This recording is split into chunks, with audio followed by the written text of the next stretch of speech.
Welcome to another episode of the Rondo, presented by Modelo, the cerveza for football. Manchester United and Spurs are expected to have a redemption year, while Chelsea is coming off a Club World Cup championship. What can we expect from these clubs leading into the new season? Let's find out. All right, guys, two teams that had horrendous years, Spurs and Manchester United. But let's start off with Manchester United, bro. What can we expect from them this season? Well, I mean, relegation battle? Bro? Okay, right.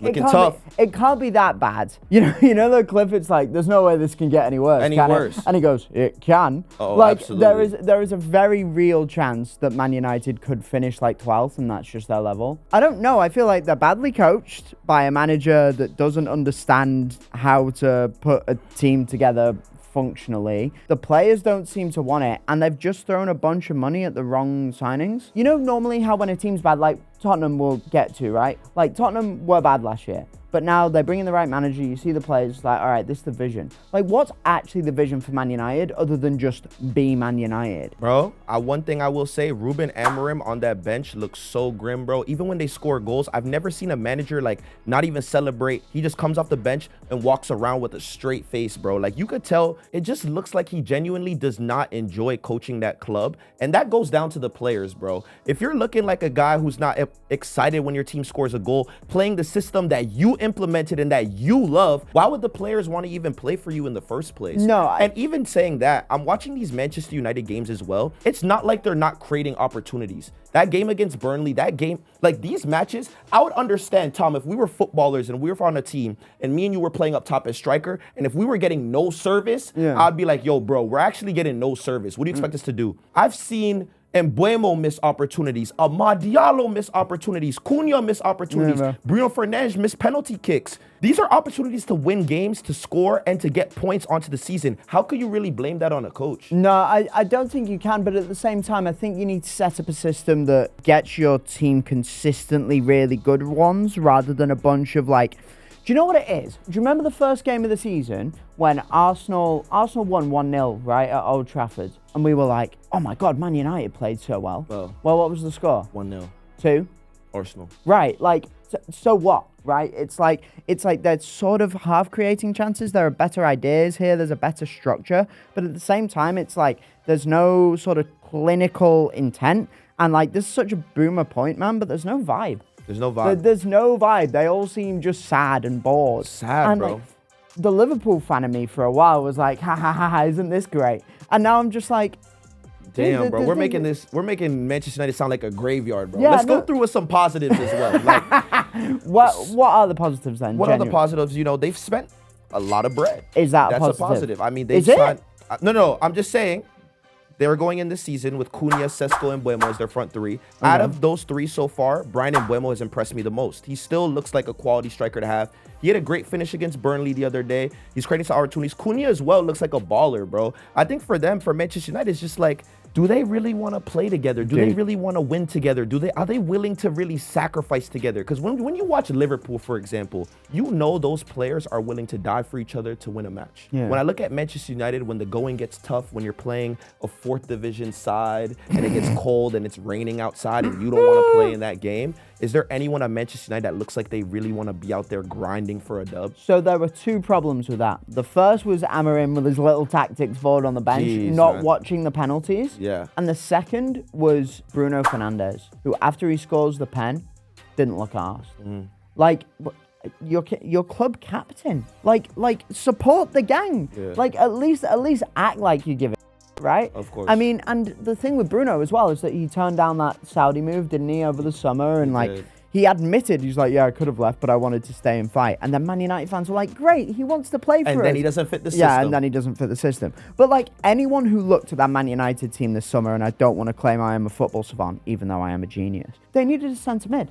So bad. They needed a centre mid. Old Trafford needs a center mid like yesterday. I know they were looking at Carlos Baleba, but like this is another thing about Amorim. Look at realistic options and like look at your scouting to Sporting Lisbon. I saw they're linked with that one center midfielder from Norway, I believe, or from Denmark. He's their captain for Sporting Lisbon, who they're linked with. I mean, he's okay, but you're looking for a game-changing center mid, someone who's able to set the tempo as much as being able to run for 90 minutes straight. And in football, there's not many people who could do that role. Well, that's the issue, right? And it's like when people were talking about, one of the arguments I heard with like Amorim, right, is that like Antonio Conte won the league with a 3-4-2-1. With N'Golo Kante. Yeah, with N'Golo Kante. Okay, yeah, let's just spawn another one of those dudes. Yeah. Like, it's not how it works. So it's like, and this brings us back to the fundamental problem, right? When you have a hyper niche system, you can't play it without the right players. Scrap it. Scrap it. Play with a system that works and evolve it over time. Liverpool almost hired Ruben Amorim, but he walked into that meeting, gave an hour-long presentation with a 3-4-2-1. They laughed it off. Now, we can't talk about mixed seasons without talking about Tottenham. Finishing in 17th, but winning the Europa League sounds like a pretty decent season, but a little mixed as well. What's your thoughts? Well, I thought it was a better season than Arsenal's, by far. I mean, they won a title, Yeah, bro. Fuck me. oh my... Raheem's actually so jaded that he's like letting the Spurs banter just be like, yeah, whatever.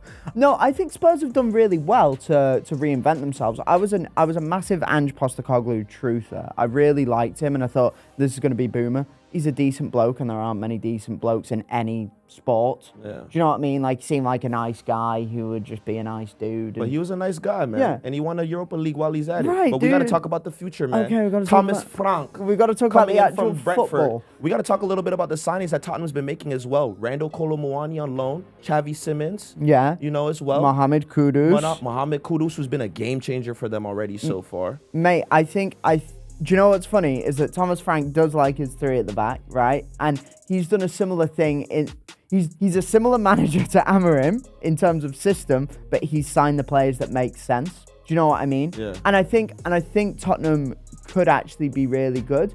And I was talking to a friend about this, and he's a big Arsenal fan as well. He was like really bummed that he's like, they've signed Xavi Simons. Like, no, but this is good. Like, the Premier League is better when Tottenham are good. There's supposed to be organic and healthy competition. And if Tottenham can go out there and spend, 60, 70 mil on Simons, that's good. That's a good thing. He is a good footballer, and Tottenham are just about flawed enough so that they will finish 5th and everything will be fine. Everything will be fine. And listen, man, as an Arsenal fan, I don't wish anything good on Tottenham, but I will say them signing Mohamed Kudus, Mathis Tel, Randall Kolomuani, those are statements for a club like Tottenham, bro. They're really good signings. Those are good signings. Like, you could look at those and they make sense in the system. You know, Thomas Frank likes to play with his number 10s. You saw what Mbeumo was able to do in that system last year. Seeing a guy like Xavi Simons, James Maddison, Kudus come off, Dom Solanke coming back from injury, so they're playing Mathis Tel, having Kolomuani as backup, 3 strikers that could all compete to start, bro. Richarlison turning that, into... bro. Richarlison as well. 4 strikers, bro. Richarlison turning into R9 in a World Cup year. That's Oh, what man. he does. That's what he does, bro. It's crazy, that, isn't it? But no, I think with Tottenham, my concern is that when you lose Heung-min Son, is like you lose a bit of the soul of the club and a bit of the leadership. Do you know what I mean? Like, it felt like that Pochettino era at Spurs was so special to them.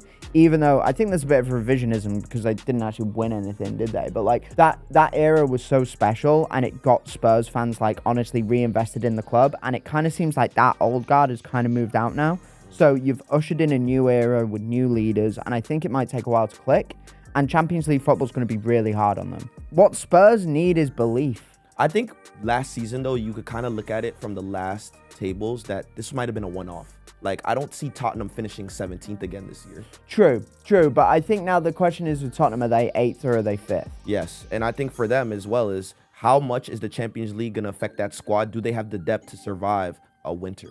Finally, guys, it's Chelsea, the last team from the Big Six. They finished decent in the season last year, but they ended up winning the Club World Cup, and they look very strong heading into this season. Tom, what's your thoughts on Chelsea this year? Well, first of all, it's technically Blue Co FC now, isn't it? Because that's what they can do. They can sell players to themselves and loan players to themselves. And Ben Chilwell now plays for them but doesn't play for them. And Strasbourg. Yeah, bro, they've signed. You know what's kind of cute about Chelsea? You know how there's like every year Brighton spawns a 5'8" like attacking midfielder that you can't name? They've signed all of them now, and it's really sweet. I'm so happy for them. It's so funny for me because Todd Bowley Todd Bowley, when he originally You mean came the Todd father? The Todd father, yeah. Thank you. And the American ownership, when they came into Chelsea, you could see this transition to a real money ball phase. And it was just a matter of finding the right manager that would be able to have the squad and be like, listen, I'm gonna have my 25 guys. You might see 10 guys on the other side of the field training with the under 23s. Do not talk to them. Like, imagine a manager being strong enough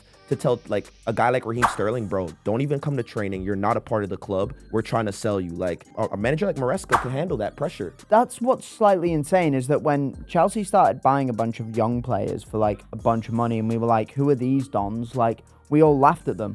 But now you're not laughing wow, anymore, you're not my boy. laughing now, are you? Yeah. No, but like they're making a 10 million profit out of every single one that you've never heard of. Yeah. And it's like, damn, like off the field, we all thought their business was They've nailed it. They figured out football, which is so annoying. So annoying because transfer strategy. We're talking about Viega playing a couple. You could go to Chelsea, play 15, 20 games. Your transfer value goes up 15 million. Let me give you an example. Go on. Viega, who came from Basel to Chelsea. Right. I think he went for like 15 million. Yeah. They flipped him for what, 30 million? They doubled profit. Meanwhile, Arsenal bought Curior for like 20 million. We sold him for like 25, bro. Damn. Like, we're not even making that much profit. Like, Chelsea know how to play this transfer window. They know how to play the game of transfers. And literally, that helps your club so much because it allows you to beat financial fair play. So then you could go on and buy players who are better. You can sign them for longer contracts and you're able to basically make that money. If you sign a player for loan for the season, that's basically a freebie until the following season, and they become experts at that as well. I think they're probably going to be good enough for Champions League football, but I think they have a similar problem